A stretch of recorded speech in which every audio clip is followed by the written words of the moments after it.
Welcome to our announcement of the 2017 YHH High School Player of the Year Award. Last year, junior forward Casey Mittelstadt won the award, and this year he's also up for it again. Let's take a look at the 5 finalists. Jake Begley, Hill Murray goaltender.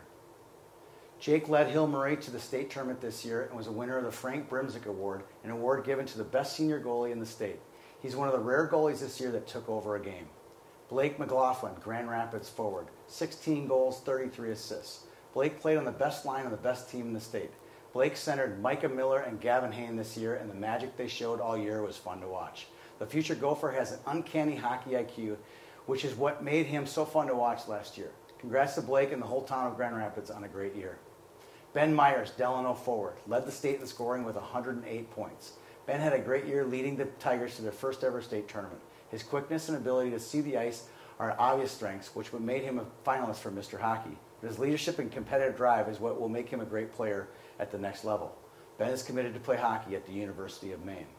Casey Mittelstadt, Eden Prairie forward, 21 goals, 43 assists, 64 points. Casey's list of accomplishments are too long to list in such a short program. In the past couple of months, he was named USA Today High School Player of the Year for the second year in a row and was also named Mr. Hockey in Minnesota the day after the state tournament. He's a special talent that only comes around every 10 years that will likely be chosen in the top 10 of next month's NHL draft. Ryan Sandelin, Hermantown forward, 27 goals, 36 assists. We see a lot of great players in the course of the year. Most really like the game and show it in their body language. Not sure how to describe exactly how Ryan Sandelin's body language looks like, but it's completely on fire. Ryan will look back someday on what a great high school career he had, probably in awe. He won 2 state championships and played a huge role in both title runs. He was a Mr. Hockey finalist and grabbed a scholarship offer from Minnesota State Mankato. I've met a lot of great players over the last 7 years. Besides being a great player, he's a one-of-a-kind young man who will be very successful at a lot more than just hockey. The 2017 YHH Player of the Year is Casey Mittelstadt. Casey, come on in. It's becoming old hat for you. Congratulations. Thank you On winning another award. Thank you. It's great to have you here. Huge award. You've won a lot of awards.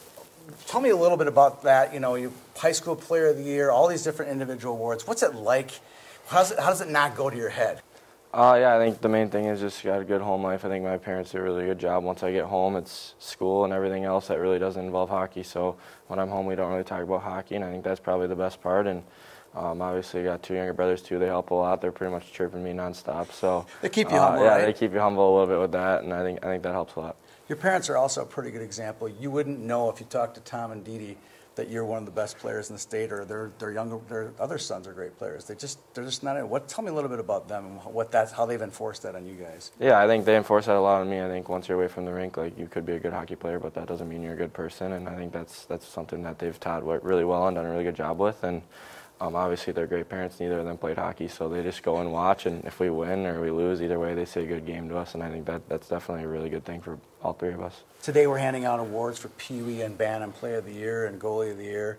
When you were a Pee Wee, you wouldn't have been up for something like this. Tell me about what maybe would have been a turning point in your career and what effect that might have had for you. Yeah, I think probably one of my biggest turning points was I got cut from Select 15s, and it was kind of a big wake-up call for me. I was good when I was younger, and then kind of going up older, I don't know if I just kind of didn't really get better. And I think that was probably a really good wake-up point for me, and just kind of learned that I got to work hard, work on my work ethic and work habits a little bit better. And from there, I think I had a really good year in Bantams and things like that. And I would say it's probably that Bantam year was probably my main breakout year. No doubt about it. No doubt. We were there to see it.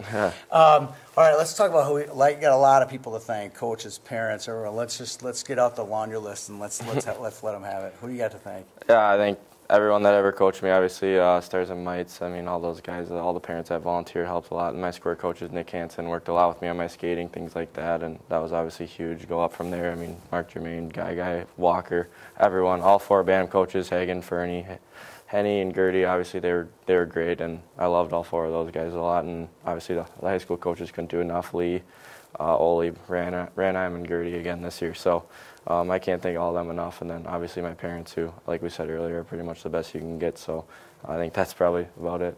What a great foundation. Congratulations. Good luck to you next year at the U, Casey. Thank you. All right.